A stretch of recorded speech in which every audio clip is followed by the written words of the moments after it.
Hello, this is John Locke, and today we're going to talk about some things that people never talk about with Google in SEO. They talk about a lot of things, but they never talk about these things. So one thing that you're going to hear a lot when people talk about Google is they want to serve the best search results because they want people to keep using their platform, as if the organic search results is how they make money.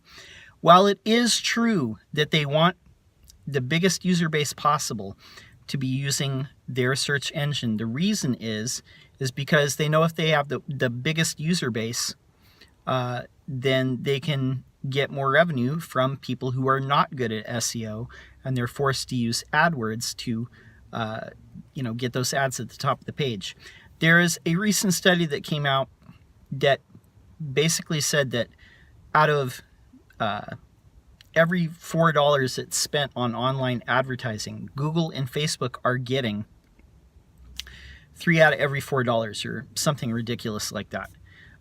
Long ago, Google defeated all the search engines that existed. Ask, Jeeves, Lycos, Dogpile, all these things are remnants of the past. Bing, though it exists, and works hand in hand with Yahoo, like Bing and Yahoo are basically the same thing. Their market share is maybe like 10 or 11% total. Google actually is the closest thing to a monopoly in the tech giants. So they have won with this. They have most people defaulting to using them as a search engine, which means that for those people who are invested in getting traffic and leads through search engines, they're the primary source. And so people who are not good at SEO, or they're not invested in it and they're not ranking on page 1 for whatever reason, they're forced to use AdWords. So AdWords are the ads, like I said, that you see at the top of the page. Now, a long time ago, the ads were a lot more pronounced. Just a few years ago, I think they had a little yellow box that would say ad right there, and so it was very clear that you were clicking on an ad, because this is another thing. 9 out of 10 people do not click on the ad. If they know that it's an ad, they're not going to click on it. And so Google shifted from having that yellow box that said ad to having a green box that said ad. And now, today, you have a thin green outlined border and then green writing that says ad. So they try and make it blend into the organic results as much as possible. Now, depending on what you're searching, you might see one ad above the rest of the organic results, like the 3-pack map and then the 10 normal blue links in organic. You might see one ad, you might see 3. I've even seen as much as 5 for highly competitive terms where, people are, it's really highly competitive basically, and it's only big brands at the top. This is the thing. So it leads me into something else. So the reliance, though, should be on doing SEO because, like I said, a lot of people don't click on the ads, and they will intentionally go out of their way to not click on the ad. 9 out of 10 people, in fact, which is why Google tries to conceal it. And you always see them messing with, either putting more ads in or dialing them back, or putting more in there or putting stuff off to the side, like the shopping, Google Shopping. You'll see that. That's another way to try and get you to click on something that's pay-per-click. That's how they make their money, guys. Don't know what to tell you. They don't make it from free search results. They make it from ads. That's why they want to get your ad dollars, and they want to keep people on that platform so that they're not they're not spending money on Facebook or Bing or Yelp or any other online means of lead generation. Okay, so here's another thing that really confuses me, and a lot of people that are in SEO maybe kind of dabble in it a little bit here and there, and something that they never talk about. How does Google get search results, and what types of things? I think this came up recently in Twitter. People were talking about click-through rate and bounce rate and time on page and these things like that matter. So a lot of people are confused by this. They think that you have to have Google Analytics on your site for Google to track what's happening. Now, if you were a search engine what things would you look for when it comes to ranking something above something else? What is the best results? How would you figure that out? Well, you'd want to look at metrics like that, but you'd probably not just look at time on page. You'd want to look at things like how far they scroll down the page and how they interact with the page. But here's the thing, only half of the sites on the planet have Google Analytics, and most of them don't. A lot of them will use other types of analytics or no analytics at all. So how does Google get results from that?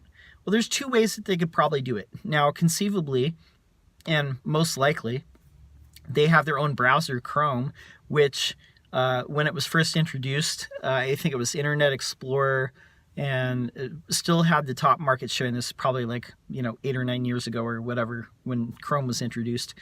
And then Firefox and Safari were also there. But they, probably about 5 or 6 years ago, people noticed like Chrome getting heavier and heavier. Like it used to be a blazing fast browser, and now it's really, it kind of lags a lot. And that's because of all the things that they're tracking like within that. Now, if you were Google and you wanted to, figure out how people are interacting with the page to see what you should rank above something else, why not make your own browser and then just get data, user data, directly from the browser? That would be the best way, wouldn't it? I would think so. It's pretty logical. So it's probable, it's highly probable, it's more than a little probable that Google is using, user data from Chrome, how they interact with the page, how they, look at the search results, what they click. And so pogo sticking, which is like when you click on a result and then you go there and then you come back and answer it and time on page and all these things, probably that is something to do with it, but probably more than likely it's also how you interact with the page and not just time on page by itself. Here's the thing that drives me crazy is like when SEO consultants, they say like, hey, what are things that are important? Oh, look, I'm, improving the bounce rate, or I'm improving the time on page for this, or this is where you went from before. Bounce rate, I have seen pages that are very high bounce rate that rank very high. And it's because people find what they're looking for and then they get out. They find what they're looking for and then they get out. Time on page, bounce rate, these sorts of things are not going to be improved unless you do a major overhaul of the content on that page. If you have not either added new content to that page or overhauled the content, those things are unlikely to change. Back to the original thing that I was saying, like with how Google gets data. A lot of people theorize, and in fact, I've heard people say before that they have a way of tracking the experience end to end.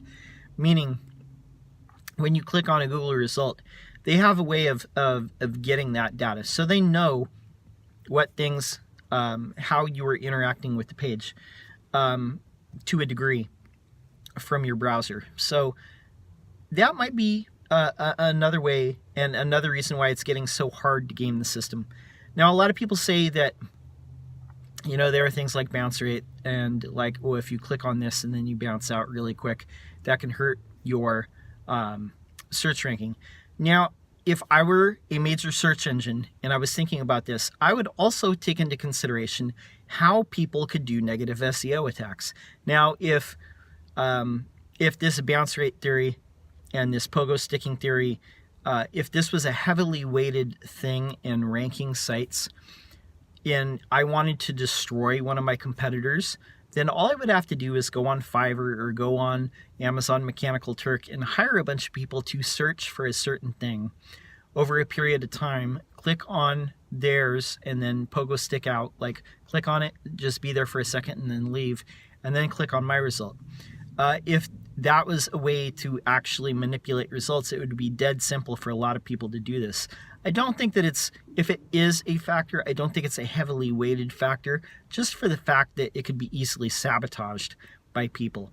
I think more than anything, I think it's going to have to do with, links. People talk about expertise, authority, and trustworthiness. Links is a proxy for authority. I hate to say it, but it is. Just all these factors, when it really comes down to it, it's like if you have content that's actually good and solves people's problems, it's going to get shared, it's going to get linked to. People are actually going to engage with it. And, you know, this is another thing why I have comments on my page, is to encourage people to add more questions to answer. That's a good thing for, you know, any type of business. You know, I've seen this, in fact, with my clients too. For people who write blogs, oftentimes one of the pages that, or however many pages that they have that rank high, they get a lot of questions in, they answer those questions. There's new content constantly being created on that page that's answering even more questions. Google sees it as a more complete page. Another reason for you to actually have comments enabled on your blog, I think, because there's user-generated content and you answer more questions as it goes along. That would be what they call secondary content in the Google Quality Raters Guide, not the main content, which is your article, but the secondary content. And if those sorts of things can kind of tip you over a competitor. So those are my thoughts on things. You know, Google really wants you to use their search engine because they want to sell to people who are, you know, not that invested in SEO. They want to sell them ads. And by getting all the market share of the search engine people, which they've been pretty effective at, and effectively, you know, all these other search engines or walled gardens like Facebook or Yelp, not very effective at people finding stuff. They basically want to gobble up ad dollars for people who are not good at SEO. Also, I think that, you know, Google Analytics, as I've said this before, this is not really for their benefit to get information. It's for the webmaster and for the site owner to get information.